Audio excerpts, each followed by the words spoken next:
Woonsocket police were called to this apartment on Rathbun Street Monday night to check on the condition of a tenant. They found a woman dead, and now they're calling it a murder. The Tripathi family has used every resource available to locate Sunil and has always believed he's still alive. It's nicknamed the Superman Building, and it's been around since 1927. Today, it's closing its doors. We're on the URI campus where it's a tense situation. The campus is on lockdown after reports of a gunman on campus. Hundreds of items have been placed on a makeshift memorial along the Marathon route. Many still devastated by what happened here. It's a triple murder in an apartment. ABC6 reporter John Guy spoke to one of the victims' family members as well as residents at the apartment complex. John, what is the latest there on scene? Good afternoon, Doreen. A triple shooting has shocked neighbors who live in the Maplewood Estates apartments. I talked to one of the relatives of the victims, and she's devastated. But I hope that they can find out who did this, because this is horrible. The aunt of one of the victims of last night's shootings can't hold back the tears. Her 23-year-old nephew shot and killed along with a 22-year-old woman. Their bodies were found here at the Maplewood Terrace Apartments on General Street in Providence about 10:30 last night. Oh, he's a good kid, wonderful kid. He worked 2 jobs. That never bothered anybody. He was loved by everybody. His aunt didn't want to give her nephew's full name, just telling ABC6 his name was Damien. Neighbors say Damien was visiting a female friend when Damien, and her boyfriend were murdered with children in the house. Oh, they need to do something with these guns. Richard Ambers lived next door to the female victim and her 2 children for 4 years. He talked about how nice and kind she was and how she loved her children. She was a generous person. She had a big heart, and she loved life. She was going to medical school.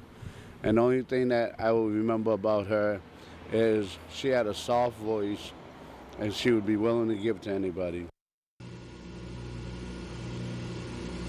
We're back live at the scene. Friends and relatives of the victims have started a memorial, placing flowers and gifts at the victims' apartment steps. Now, we do have the names of the victims, and we just want to remind you of those again. It is Shamika Barrows, age 22, Damian Colon, age 22, and Michael Martin, age 23. The investigation is ongoing, and we will give you more details as they become available. We are live in Providence. John Geis, ABC6 News. Thank you. Protesters out in front of the St. Francis Xavier Church in Acushnet, getting support from drivers passing by. They're disturbed by this sign that was posted by the church. It reads, "Two men are friends, not spouses." It was upsetting. I understand the Catholic Church's views.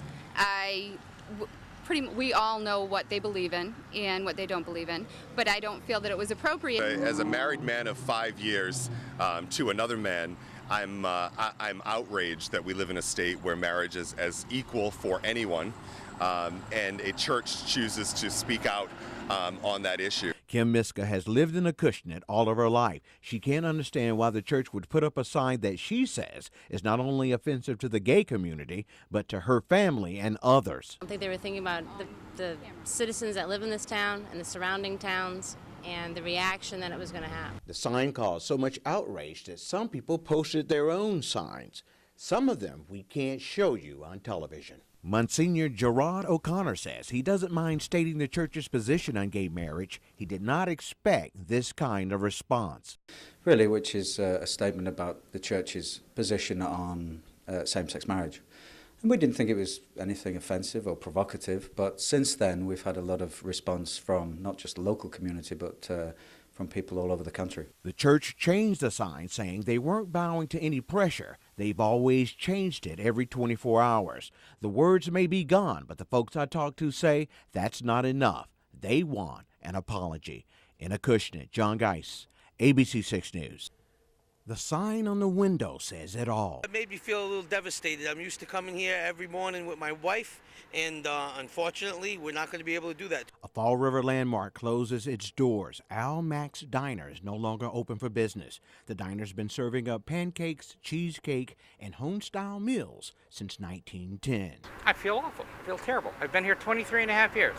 Norman Gauthier sadly looks at the last paychecks he must pass out to 33 employees. He realizes he's closing down a favorite restaurant in the community that has seen Ted Kennedy, Governor Deval Patrick, even native son Emeril Lagasse come through its doors. He says the iconic restaurant is another economic casualty. My business is like my family. It's like my extended family. It always has been. Closing the business is the reality of this economy. There have been many customers over the years to sit down right here and order food. I talked to one man who had been coming here for 45 years. It was a place where you could come and get a very reasonably priced meal, and you could probably come in and find a good crowd for supper 7 days a week, and it's pretty sad that it's happened. Norm looks over his business for one of the last times. He's hoping someone will purchase Al Mack's and keep the 102-year-old tradition of good food and sweet memories going. In Fall River, John Geis, ABC 6 News.